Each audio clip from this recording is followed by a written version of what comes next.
하나님 말씀은 로마서 2장 신약성경 240페이지 로마서 2장 1절에서 11절까지의 말씀을 봉독해 드립니다. 로마서 2장 1절에서 11절까지의 말씀입니다. 그러므로 남을 판단하는 사람아, 물론 누구든지 내가 핑계치 못할 것은 남을 판단하는 것으로 내가 너를 정죄함이니 판단하는 내가 같은 일을 행함이니라. 이런 일을 행하는 자에게 하나님의 판단이 진리대로 되는 줄 우리가 아노라. 이런 일을 행하는 자를 판단하고도 같은 일을 행하는 사람아, 내가 하나님의 판단을 피할 줄로 생각하느냐? 혹 내가 하나님의 인자하심이 너를 인도하여 회개케 하심을 알지 못하여 그의 인자하심과 용납하심과 길이 참으심의 풍성함을 멸시하느냐? 다만 네 고집과 회개치 아니한 마음을 따라 진노의 날 곧 하나님의 의로우신 판단이 나타나는 그날에 임할 진노를 네게 쌓는도다. 하나님께서 각 사람에게 그 행한 대로 보응하시되 참고 선을 행하여 영광과 존귀와 썩지 아니함을 구하는 자에게는 영생으로 하시고 오직 당을 지어 진리를 쫓지 아니하고 불의를 쫓는 자에게는 노와 분으로 하시리라. 악을 행하는 각 사람의 영에게 환난과 곤고가 있으리니 첫째는 유대인에게요 또한 헬라인에게며 선을 행하는 각 사람에게는 영광과 존귀와 평강이 있으리니 첫째는 유대인에게요 또한 헬라인에게로라. 이는 하나님께서 외모로 사람을 취하지 아니하심이니라.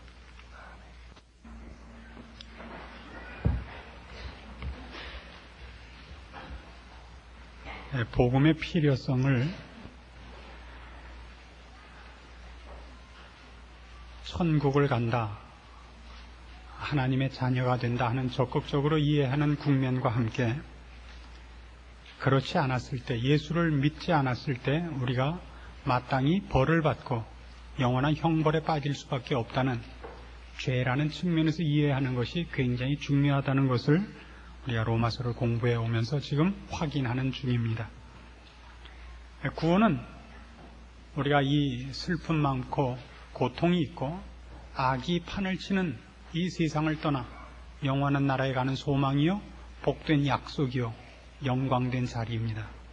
그러나 동시에 이 구원을 얻는다는 것은 구원을 얻지 못했을 때는 본전치기가 되는 것이 아니라 구원을 얻지 못하면 큰일 나는 인간의 현재 상태를 고발하는 것이기도 하고, 우리가 구원을 얻지 못했을 때 다가올 하나님의 심판과 진노라는 것이 얼마나 심각한 것인가 하는 것을 이해하는 측면에서도 구원은 시급한 문제라고 성경이 가르치고 있습니다.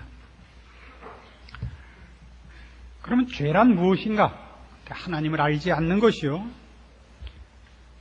하나님을 알지 못한다는 알고 모르는 지식의 문제를 더 지나서 알아도 하나님을 영화롭게 하지 않는 의지적이고 적극적인, 그리고 감정까지 내포된 하나님을 거스리는 행위다 하는 것을 우리가 보아오고 있습니다. 사람이 지성을 가지고 무엇이 옳은가 그른가를 안다 할지라도 그것을 자기를 변호하고 자기를 합리화하는 데 써먹으면 써먹었지, 진리를 혹은 생명을, 영혼과 사실을 알아가는 데 적용치 않는다 하는 것이 1장 32절에 있는, 그리고 지난주에 생각했던 가장 중요한 핵심되는 내용이었습니다. 저희가 이 같은 일을 행하는 자는 사형에 해당하다고 하나님의 정하심을 알고도 자기들만 행할 뿐 아니라 또한 그 일을 행하는 자를 옳다 하느니라. 그리고 같은 맥락에서 2장 1절이 이렇게 시작합니다. 그러므로 남을 판단하는 사람아, 물론 누구든지 네가 핑계치 못할 것은 남을 판단하는 것으로 네가 너를 정죄함이니 판단하는 네가 같은 일을 행함이니라. 그래서 잘못 보면 이 문제가 옳고 그른 문제를 그의 의지를 동원하여 실천을 하느냐 못하느냐의 싸움인 것처럼도 보입니다. 그러니까 어떤 사람들은 옳고 그른 것을 아는 것으로 진리와 거룩과 생명을 위하여 쓰지 않고 자기 욕심을 채우고 자기 합리화하고 자기를 핑계하는 데 쓴다. 그러나 나는 옳고 그른 것을 옳은 것을 위하여 쓰고 진리를 위하여 쓴다. 그러면 옳은 것이냐? 그러면 다 된 것이냐? 하는 문제에 대하여 죄라는 것이 무엇인가를 바로 이 문제에서 좀 더 깊이 이해할 필요를 느끼게 되는 겁니다. 알고 모르는 문제, 그 이상의 문제가 죄의 문제며, 인간은 실천을 하느냐 못하느냐 하는 의지력의 문제를 떠나서 그것으로 해결되지 않는 어떤 심각한 지경에 빠져 있다는 것이 성경이 우리에게 알게 하고 싶어하는 이 복음과 연결된 인간의 현실이요 그 사실인 것을 직시케 하려고 하고 있습니다. 그래서 먼저 이 문제를 이해하기 위하여 우리는 이런 식으로부터 이야기를 시작할 필요가 있습니다. 신자란 무엇인가 하는 것부터 시작을 합시다. 구원을 얻었다는 것은 무엇을 의미하는가? 구원을 얻은 신자들은 그 신자된 것을 무엇으로 근거를 삼는가? 무엇으로 그 내용을 삼는가 하는 것입니다. 신자란 물론 예수를 믿는 자요, 하나님을 믿는 자들입니다. 히브리서 11장 6절로 가십시다. 신약성경 365페이지입니다. 믿음에 대한 가장 압축된 본문 중에 하나입니다. 히브리서 11장 6절. 믿음이 없이는 기쁘시게 못하나니 하나님께 나아가는 자는 반드시 그가 계신 것과 또한 그가 자기를 찾는 자들에게 상 주시는 이심을 믿어야 합니다. 뭘 믿어야 된다고요? 하나님의 존재와 그 하나님이 온천하 만물의 주인이신 것, 주권자신 걸 믿어야 됩니다. 이건 이해한다는 차원 이상이죠. 이해하고 납득하고 그걸 자기 것으로 삼는 어떤 선택을 했다는 것이 그 안에 포함되어 있는 것으로 여겨지지 않습니까? 조금 더 분명한 성경을 찾읍시다. 로마서 10장입니다.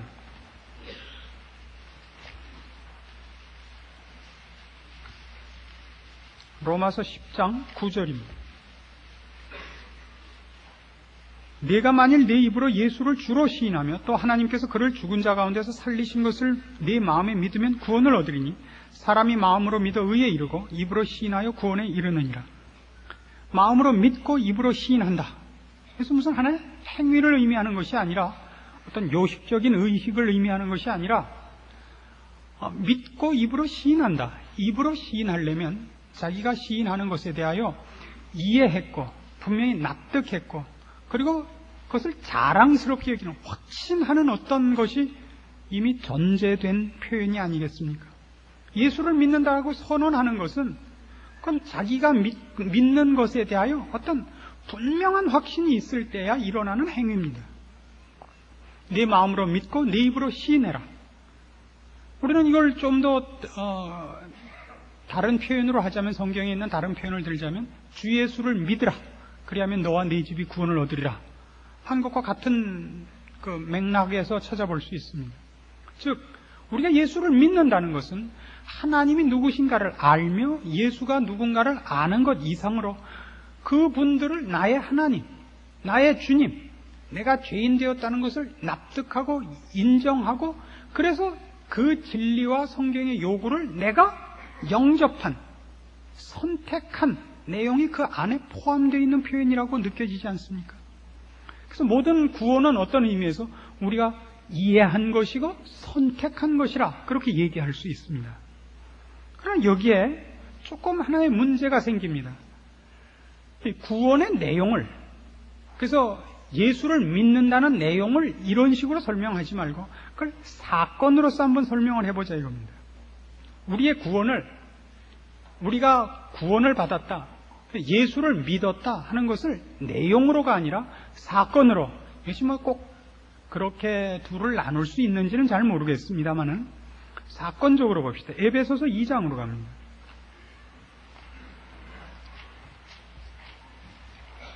신약성경 311페이지입니다.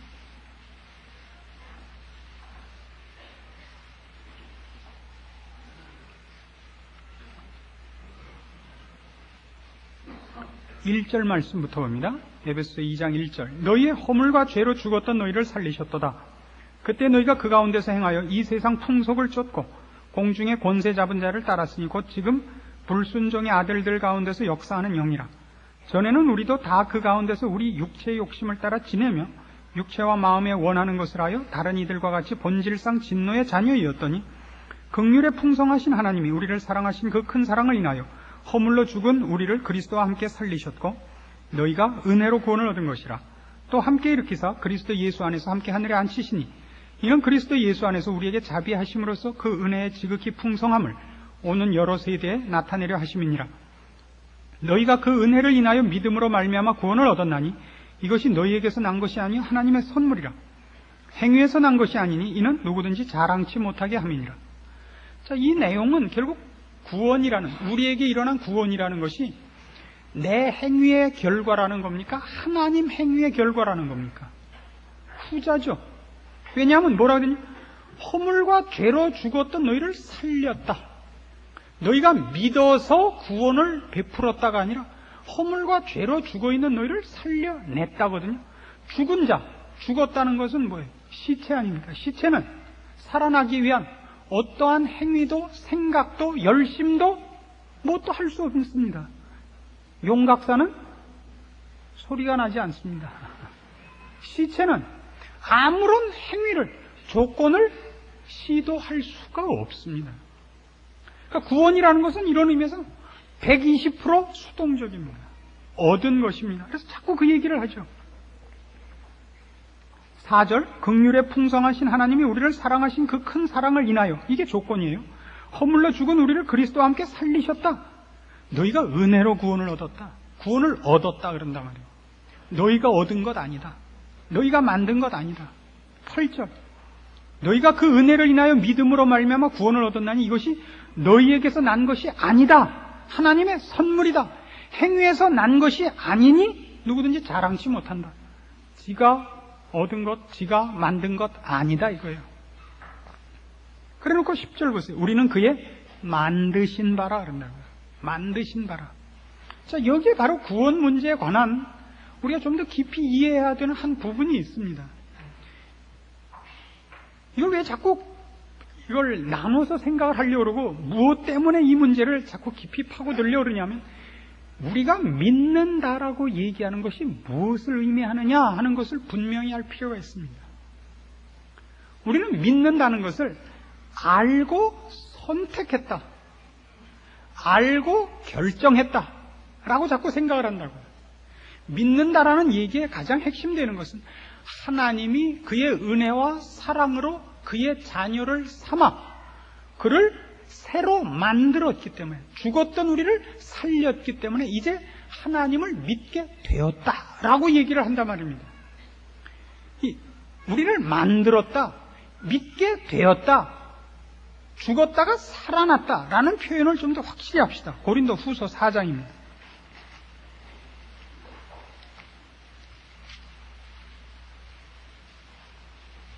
고린도 후서 4장 5절, 신약성경 289페이지입니다. 우리가 우리를 전파하는 것이 아니라 오직 그리스도 예수의 주 되신 것과 또 예수를 위하여 우리가 너희의 종된 것을 전파함이라. 어두운 데서 빛이 비치리라 하시던 그 하나님께서 예수 그리스도의 얼굴에 있는 하나님의 영광을 아는 빛을 우리 마음에 비추셨느니라. 지금 사도 바울이 고린도 교회 교인들에게 저들에게 복음을 어떻게 전했는가 하는 설명을 합니다. 더 쉽게 얘기해서 이제 고린도에 있는 사람들에게 바울이 복음을 전하는 거예요. 복음을 전하는데 뭘 전해야 되면 예수 그리스도를 전해야 됩니다. 근데 이 예수 그리스도를 전하는 우리들, 그러니까 사도 바울은 어떻게 그러면 이걸 알게 되었느냐? 자기가 어떻게 알게 되었는가를 제대로 이해해야 상대방을 믿게 만들 거 아닙니까? 그는 어떻게 알았느냐? 6절에 있는 것 같이 어두운 데서 빛이 비치리라 하시던 그 하나님께서 예수 그리스도의 얼굴에 있는 하나님의 영광을 아는 빛을 우리 마음에 비췄다 이거예요. 무슨 얘기냐 하면 어두운 데서 빛이 비치리라 하시던 하나님이라는 것은 창세기에 기록된 천지창조의 첫 번째 사건입니다. 빛이 있으라 하면 빛이 생긴 겁니다. 무에서 유를 창조하시는 작업입니다. 마치 그와 똑같이 우리가 예수를 믿게 됐다고 사도 바울은 얘기를 하는 겁니다. 내가 어떻게 예수를 믿게 됐느냐?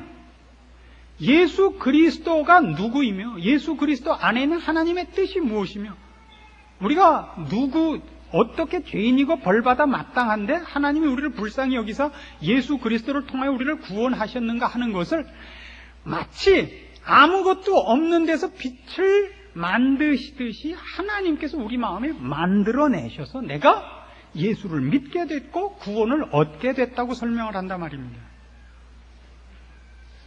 여러분은 이 문제를 이해할 수 없습니다. 이건 우리의 이해의 범위를 벗어나는 겁니다. 이건 사실을 설명하는 겁니다. 근데 이 사실은 우리 인간들이 갖고 있는 과학적 사고방식으로는 도무지 납득이 되지 않는 방식입니다. 이렇게 하십시다. 전문적인 용어로 얘기할 때 구원이라는 건 이런 식으로 옵니다. 일단 하나님을 우리에게 알게 하셔야 우리가 믿든지 말든지 알 겁니다. 그걸 계시하신다 그럽니다. 전문적인 용어로. 하나님이 자신을 우리에게 계시하셔야 됩니다. 하나님을 알게 하셔야 되고 십자가를 알리셔야 되고 우리가 죄인인 것을 알게 하셔야 됩니다. 근데 그 내용이 초월적인 것이기 때문에 우리의 일반적인 감각기관으로는 알지 못합니다. 수학으로 알 수 있는 것이 아니고 과학적인 실험으로 알 수 있는 것도 아니고 일반적인 생활의 경험 속에서 그걸 이해할 수 있는 것이 아닙니다. 초월적인 겁니다. 하나님이 알려주시지 않는 한 우리는 그 부분을 모릅니다. 우리의 감각과 생각과 경험의 범주를 벗어난 내용이기 때문입니다. 하나님 그걸 우리에게 알려주셔야 됩니다. 그걸 계시라고 합니다. 근데 하나님이 그 알려주신 것을 우리에게 어떻게 감각을 시켜도 물리적인 것이 아니요 자연 과학의 범주에 속하는 것이 아니니까 우리가 인식을 못합니다. 내가 경험한 것이 무엇인지를. 사람은 무엇이든지 합리적이지 않으면 인식을 못합니다. 왜냐하면 인간의 인식 기능은 이성인데 그 이성은 합리적이지 않으면 인식을 못합니다. 하나님이 우리의 이성에 하나님의 하나님 되심을 알게 하시는 작업을 하십니다. 그래서 우리가 압니다. 하나님이 계신 것을, 예수 그리스도가 우리 죄 때문에 오신 것을 이해합니다. 그 이해한 그것, 이해한 능력이 이성 혹은 지성이라고 합시다. 그럴 때 알아서 알았기 때문에 선택을 했다, 결정을 했다고 생각하는 그 생각을 여러분이 교정을 해야 되는 겁니다. 즉 이성과 지성이 진리를 이해한다고 해서 이성과 지성이 진리를 선택하는 능력을 가진 것은 아니다 이겁니다. 그러니까 우리가 예수를 믿었다라는 말 속에는 하나님께서 내게 예수님이 누구신지, 내가 누구인지를 알려줘서, 즉 계시라는 것이 진리에 대한 정보요, 영혼과 생명을 나열한 것이라고 생각을 하고 우리가 그것을 이해하고 선택한 것은 내 실력이라고 생각하는 것만큼 복음과 그리고 인간의 죄인된 것을 오해하는 부분이 없다 이겁니다. 깨우친 것과 선택하는 것은 다릅니다. 오히려 성경이 얘기하는 것은 우리가 깨닫고 선택을 한 것이 아니라 하나님이 우리를 하나님의 자녀로 선택했기 때문에, 중생시켰기 때문에 알아먹는다고 얘기를 한다고요. 지금 분리하려고 하는 건 뭐냐면 이해력, 이성 혹은 지성이라고 해도 좋습니다. 이성과 지성이 갖는 위치입니다. 그것이 이해를 하는 것과 분별을 하는 것과 선택을 하는 것이 다르다는 것을 분리해내야 죄가 무엇인지를 정확히 알게 되고 구원이 왜 십자가로 말미암았는지를 알게 되고 여러분이 인간을 이해하게 됩니다.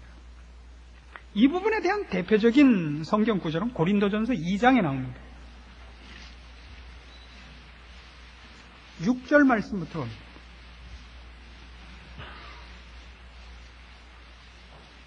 고린도전서 2장 6절입니다.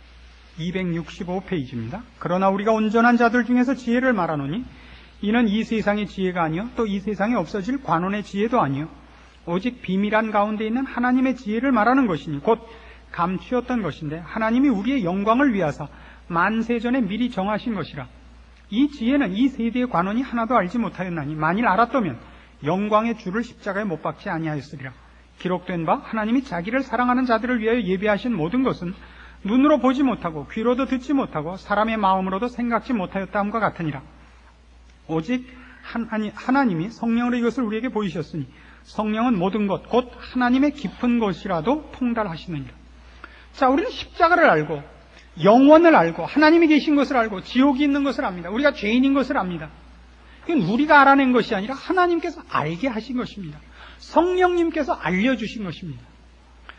그럼 우린 그 다음에 무슨 오해를 하냐면, 그래서 나는 예수를 믿기로 했고 나는 하나님을 선택했다 그런단 말이에요. 그게 아니에요. 이 얘기는 무슨 얘기 뒤에 나오냐면 2장 6절부터 읽었잖아요. 1절부터 봅시다. 이번에는 형제들아, 내가 너희에게 나아가 하나님의 증거를 전할 때 말과 지혜의 아름다운 것을 아니하였나니 내가 너희 중에서 예수 그리스도와 그의 십자가에 못 박히신 것 외에는 아무것도 알지 아니하기로 작정하였습니다. 내가 너희 가운데 거할 때 약하며 두려워하며 심히 떨었노라. 내 말과 내 전도함이 지혜에 권하는 말로 하지 아니하고 다만 성령의 나타남과 능력을 하여 너희 믿음이 사람의 지혜에 있지 아니하고 다만 하나님의 능력에 있게 하려 하였노라. 바울이 고린도에 가서 그 사람들에게 복음을 전할 때 가장 그 마음속에 걱정을 하고 조심을 한 게 뭐냐 그러면, 이게 말로 설명하고 그래서 상대방이 설득될 거라는 생각을 가지려는 것을 제일 조심했다는 거예요. 제일 조심했어요.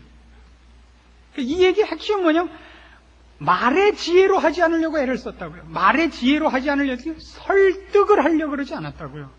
설명을 해서 항복을 시키려고 그러지 않았다고요. 예수 믿는 것을 설명해서 항복을 시키는 방법은 불가능하다는 걸 알고 있었기 때문이에요. 왜? 어디에 나와요? 내가 너희 중에서는 뭐만 알기로 했냐면, 이 하나님의 증거를 전하러 갈 때는 너희 중에서 예수 그리스도와 그의 십자가에 못 박히신 것 외에는 아무것도 알지 아니하기로 했다고요. 이게 핵심입니다. 사도 바울이 그가 믿고 있는 이 구원에 관한 진리, 복음을 저들에게 전할 때 그가 노력한 건 뭐냐면, 설명해서 상대방이 이해하고 설득당해서 선택하게 하는 것이 아니라 나를 믿게 한 것 같이, 아까 우리가 고린도 후서 4장에서 본 바와 같이 빛이 있으라 하심에 빛이 있었던 하나님의 창조 사역, 그런 능력으로 한 영혼이 죽은 가운데서 살아나는 하나님의 사역이 이 전도의 사역에 합세하지 않는 한 아무 영혼도 예수를 믿거나 이해할 수 없다는 걸 알고 있었다는 겁니다. 십자가란 뭐예요? 십자가란 이 세상을 지은 하나님이 이 땅에 오셨는데 사람들이 그를 거부한 것 아닙니까? 빛이 왔으되 빛을 미워하고 어두움으로 다 도망간 것이 십자가 아닙니까? 우리가 누군가를 밝혀주자, 우리가 죄인이라는 것을 증명해 보이자 자신이 죄인된 것을 회개하지 않고 죄인인 것을 증거하는 자를 못 박아 죽여 없애버린 것이 십자가 사건이 갖는 최고의 메시지 아닙니까? 인간은 옳고 그른 것으로 그가 자신을 컨트롤하지 않고 다른 것으로 자신을 움직이더라 말이에요. 우리는 생각하기를 옳고 그른 것을 알면 그 아는 것이 힘이라고 생각하는데, 아니요. 성경이 얘기하는 것은 아는 것은 힘이 아니고 그를 움직이고 그를 결정하는 건 따로 있고, 아는 것은 언제나 자기 변명할 때만 쓰이는 액세서리라고 얘기를 한단 말입니다. 이걸 분명히 해야 됩니다. 죄가 무엇인가를 알아야 됩니다. 그래서 너희 믿음이 사람의 지혜에 있지 아니하고 하나님의 능력에 있게 하려고 사도 바울은 고린도에 갔을 때 거기 있는 사람들을 복음으로 전도할 때 애를 썼다고요. 설득과 항복의 문제가 아니며 이해와 무슨 결정의 문제가 아니라는 것을 그가 너무나 잘 알고 있었기 때문입니다. 이 문제는 사도 바울 스스로가 너무나 잘 알고 있습니다. 갈라디아서 1장으로 가보십시다.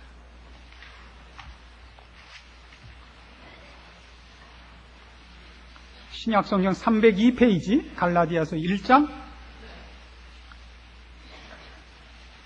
13절 말씀부터 옵니다. 내가 이전에 유대교에 있을 때 행한 일을 너희가 들었거니와 하나님의 교회를 심히 핍박하여 잔해하고 내가 내 동족 중 여러 연갑자보다 유대교를 지나치게 믿어 내 조상의 유전에 대하여 더욱 열심히 있었으나 그러나 내 어머니의 태로부터 나를 택정하시고 은혜로 나를 부르시니가 그 아들을 이방에 전하기 위하여 그를 내 속에 나타내시기를 기뻐하셔서 나는 구원을 얻었고 사도도 됐다. 이렇게 설명을 합니다. 여기서 얘기하는 것, 하나님 아버지께서 예수 그리스도를 내 마음에 나타내셨다라는 것이 무슨 뜻이냐 이겁니다. 그건 하나님께서 우리의 마음을, 우리의 어떤 가장 중요한, 우리를 움직이는 어떤 성향과 그 속에 있는 어떤 것을 고쳐놓은 작업을 말합니다. 그걸 대표적으로 지금 이렇게 설명한 사도 바울의 회심의 장면을 연상해 보십시오.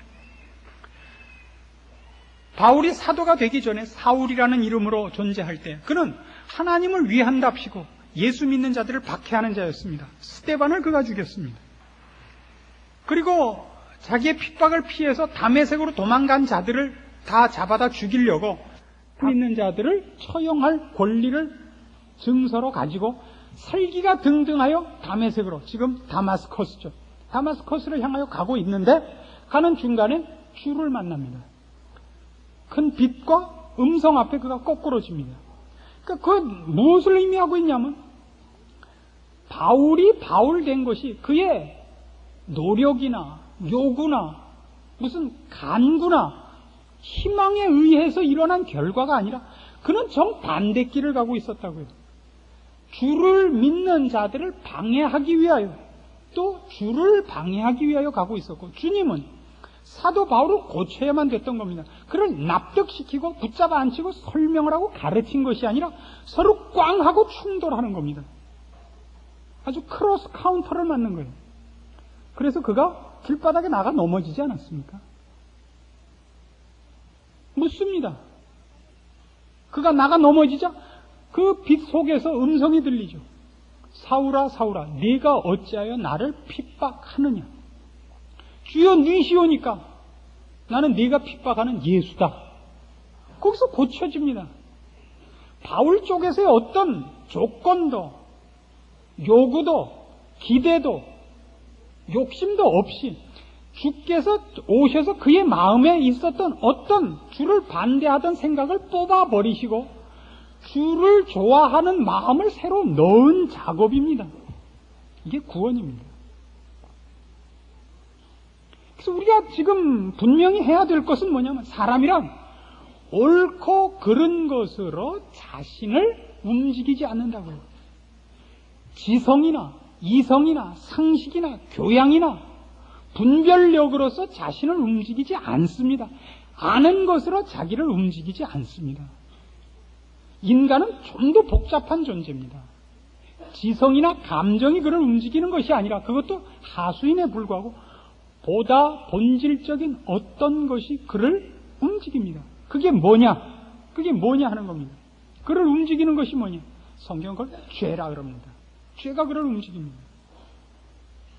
그 죄는 하나님을 반대하는 속성을 가지고 있고 그 죄는 하나님을 반대하기 위해 인간을 부추기는 속성을 갖고 있습니다. 자기 욕심대로 살게 하고 자기 영광을 구하게 해서 하나님의 뜻을 따르거나 순종하지 못하게 하며 생명과 진리인 줄 알아도 그걸 선택하지 못하게 만드는 어떤 고집스러운 성격입니다. 경향입니다. 물이 높은 데서 낮은 데로 흐르듯이 막을 수 없는 하나의 움직이고 결정하고 실행해 가는 사람들이 갖는 어떤 말릴 수 없는 성질이라고요. 요한복음 5장에 가시면 그 문제를 이렇게 지적합니다.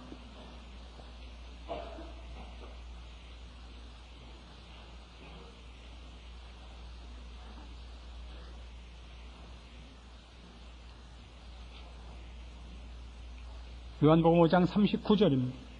너희가 성경에서 영생을 얻는 줄 생각하고 성경을 상고하거니와 이 성경이 곧 내게 대하여 증거하는 것이로다. 그러나 너희가 영생을 얻기 위하여 내게 오기를 원하지 아니하는도다. 나는 사람에게 영광을 취하지 아니하노라. 다만 하나님을 사랑하는 것이 너희 속에 없음을 알았노라. 나는 내 아버지의 이름으로 왔음에 너희가 영접지 아니하나 만일 다른 사람이 자기 이름으로 오면 영접하리라. 너희가 서로 영광을 취하고 유일하신 하나님께로부터 오는 영광은 구하지 아니하니 어찌 나를 믿을 수 있느냐. 그 사람은 결국 누구의 영광을 구한다고요? 자기 영광만을 구합니다. 이게 지금 바리새인들과의 논쟁입니다. 예수님과 바리새인들의 논쟁에서 가장 큰 그 대조는 뭐냐 하면, 예수님께서도 진리를 얘기하고 바리새인들도 진리를 얘기합니다. 그럼 예수님도 의를 얘기하고 바리새인들도 의를 얘기합니다. 그런데 왜 서로 원수죠? 의와 진리가, 예수님 쪽에 쓴 의와 진리가 생명과 하나님께로 가는데, 바리새인들에게 있어 의와 진리는 자기 치장과 자기 영광으로 가서 정죄와 파멸로 가고 있습니다. 이해하시겠습니까? 옳고 그른 것을 압니다. 그것으로 뭘 하냐면 자기 치장을 하고 남을 정죄하는 데 써요. 남을 정죄해서 내가 얼마나 너보다 옳으냐를 증명하지, 그 옳은 것을 실제로 행하지는 않는다고요. 그 옳은 것의 궁극적인 목표, 하나님 앞으로 돌아가며 내가 얼마나 죄인인가를 알고 회개하고 무릎 꿇는 자리로 가질 않아요. 내가 아는 옳은 것, 내가 아는 계명으로 그렇지 않은 자들을 욕하고 정죄하고 처단하는 일은 있어도 그것을 자기의 생명을 만들어내기 위하여 진리로, 생명으로 하나님 앞으로 자기를 무릎 꿇리지는 않습니다. 그래서 우리는 옳고 그른 것이 자신을 좌우하는 것이 아니라, 옳고 그른 것은 다른 하나의 기능이고, 내가 무엇을 선택하고 나를 어디로 끌고 가느냐 하는 건 다른 것이 우리 속에 있다는 것을 분명히 직시해야 됩니다. 요한복음 8장에 가시면 같은 싸움을 바리새인들과 함께 이렇게 합니다. 지난주에도 인용했던 내용입니다마는 요한복음 8장 37절부터 봅시다. 나도 너희가 아브라함의 자손인 줄 아노라. 그러나 내 말이 너희 속에 있을 것이 없으므로 나를 죽이려 하는도다. 주님의 말씀이 바리새인들 마음속에 들어갈 때가 없다는 거 뭐예요? 듣지란 귀머거리라는 뜻도 아니고, 그들이 그 말이 무슨 뜻인지 이해할 어떤 지성이 없다는 뜻이 아닙니다. 그 말을 선택할 마음이 없는 것입니다. 그 말에 항복할 마음이 없는 것입니다. 40절, 지금 하나님께 들은 진리를 너희에게 말한 사람인 나를 죽이려 하는도다. 아브라함은 이렇게 하지 아니하였느니라. 너희는 너희 아비의 행사를 하는도다. 43절, 어찌하여 내 말을 깨닫지 못하느냐. 이는 내 말을 들을 줄 알지 못함이로라. 47절, 하나님께 속한 자는 하나님의 말씀을 듣나니 너희가 듣지 아니하면 하나님께 속하지 아니하였음이로다. 듣지 않는다는 것은 우리 말 그대로 이렇게 말하는 걸 귀를 기울이지 않고 귀를 막았다는 뜻이 아니라, 그 말을 듣고 항복하지 않고 그 말에 공감하지 않고 그 말에 대해서 반대 입장을 취하는 것입니다. 그러니까 옳고 그른 문제가 아니라 자기가 하고 싶은 다른 무엇이 그를 주장하고 있는 것입니다. 로마서 7장에 가면 이 부분에 대한 아주 가장 대표적인 기록을 만나게 됩니다.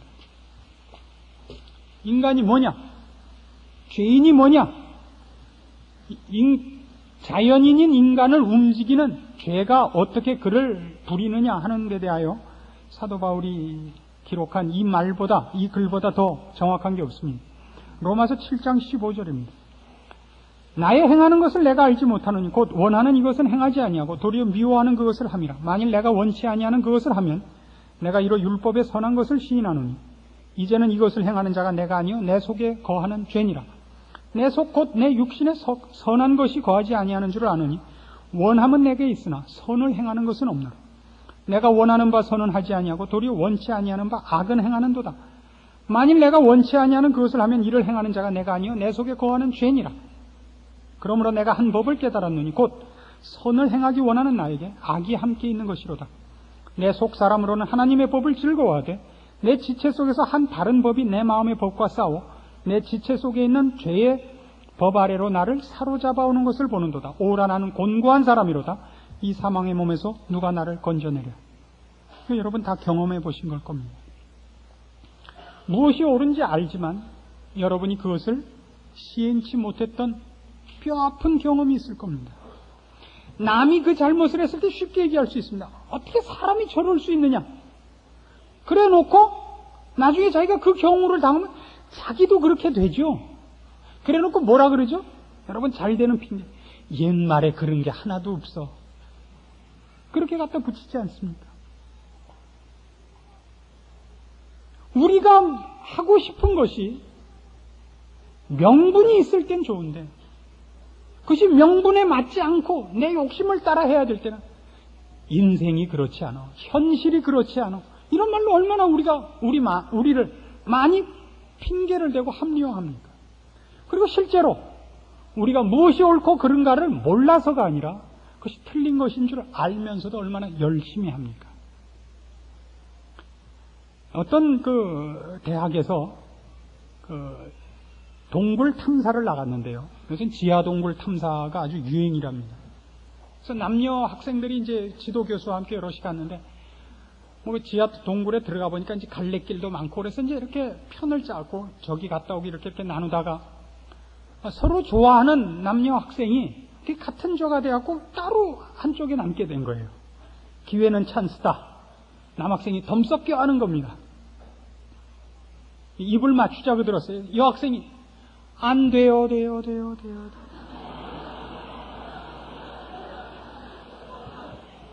여러분이 죄를 지을 때 늘 이 동굴의 울림을 기억하십시오. 분명히 안 돼요.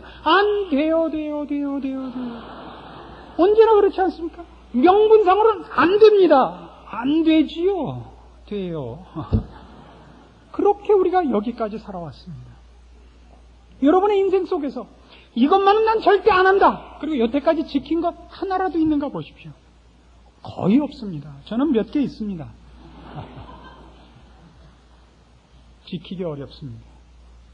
참 지키기 어렵습니다. 나는 저런 식으로는 살지 않겠다. 난 저렇게 치사하게는 안 산다. 돈 때문에, 무엇 때문에, 여러 가지 이유를 걸면서 나는 정당하게 살리라, 나는 깨끗하게 살리라라고 약속을 합니다. 확인을 하고 다짐을 합니다. 그러나 정작 그 일이 나의 문제로 닥치면 우리 중에 아무도 그걸 이길 수 있는 사람은 없습니다. 한 번은 제가 그 면도기를 사러 예전에 저쪽 명동길에 나갔는데, 면도기하고 또 다른 무슨 그런 조그만 다른 걸 뭘 사야 됐었어요. 2개를 사야 됐었는데, 물어보니까 하나는 18,000원이고 하나는 16,000원이에요. 그러니까 앞에서 34,000원 아닙니까? 근데 이 주인이 얼마예요? 물었더니 24,000원입니다 그러더라고요. 그래서 얼른 주고 왔죠.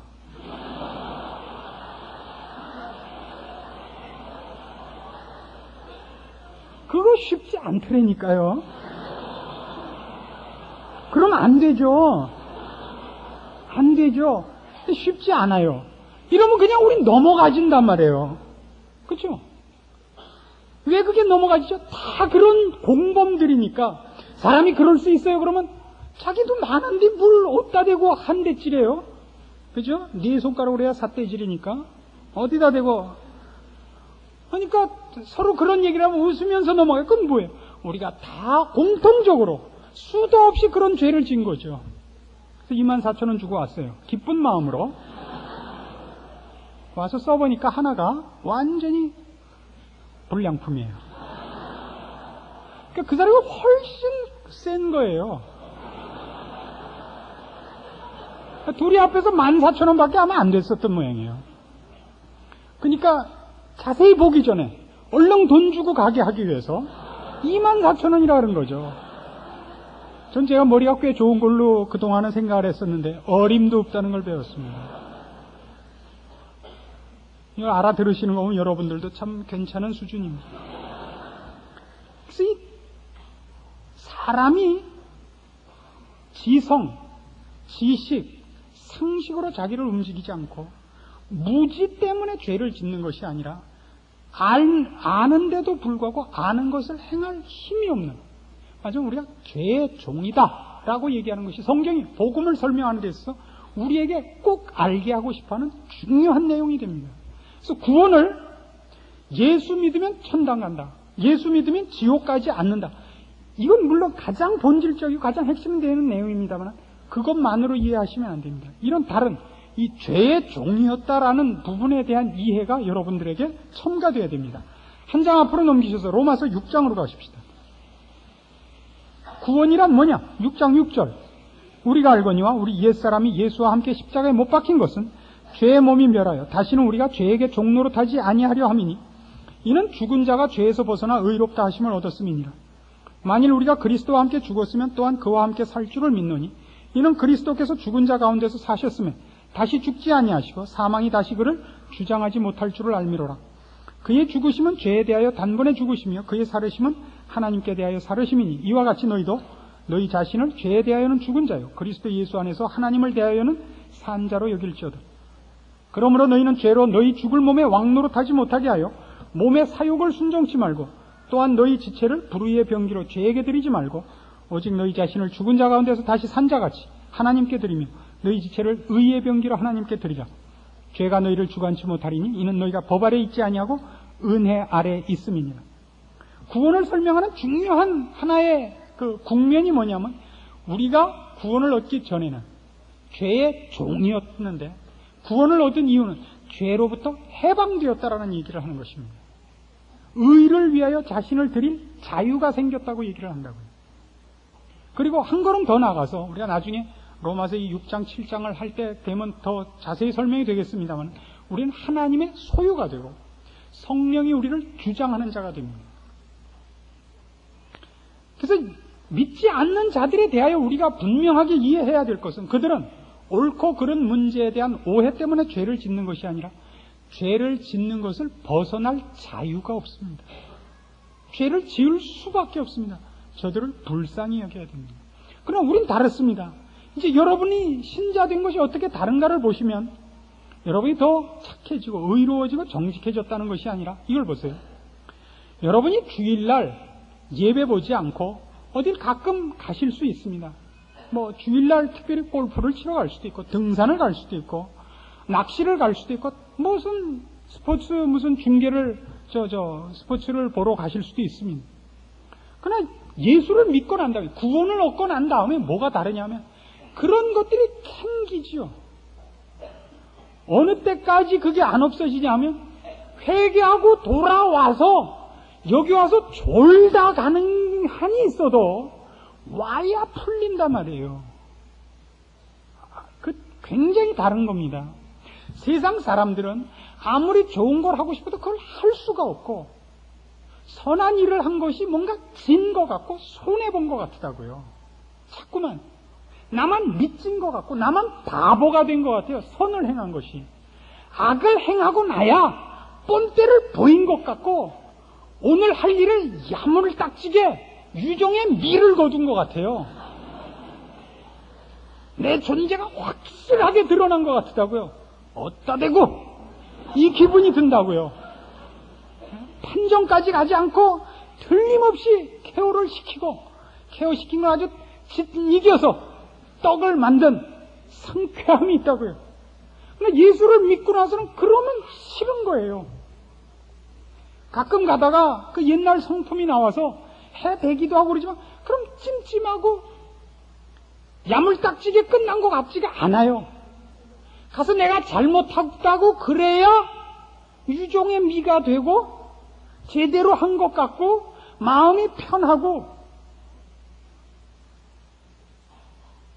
그 여러분이 경험하시는 신자된 가장 뚜렷하고 가장 자랑스러운 증거인 것입니다.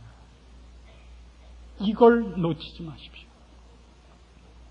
세상 사람들이 죄의 종이 된 것과 우리가 성령님이 주장하시는 하나님께서 우리 안에 와 계시는 성전이 된 것을 하나님과 함께하는 존재가 된 것을 이 구별을 놓치지 마십시오.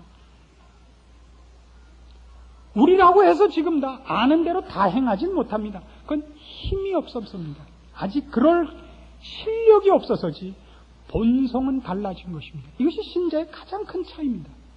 특권이고 책임입니다. 그러나 불신자들은 그렇지 않습니다. 이 구별을 여러분이 분명히 하지 않으면 안 됩니다. 그리고 구원이라는 것이 우리에게 갖다 준 것이 무엇인가를 이 시점에서 구별해내지 못하면 여러분은 쓸데없는 요구를 하게 됩니다. 돈 많이 벌게 해달라 그러고 병들지 않게 해달라 그러고 남들 앞에 자랑스럽게 해달라는 것으로 여러분의 구원 얻은 복을 요구하게 됩니다. 그렇지 않습니다. 우리는 의의 병기가 됐습니다. 드디어 거룩한 자가 됐습니다.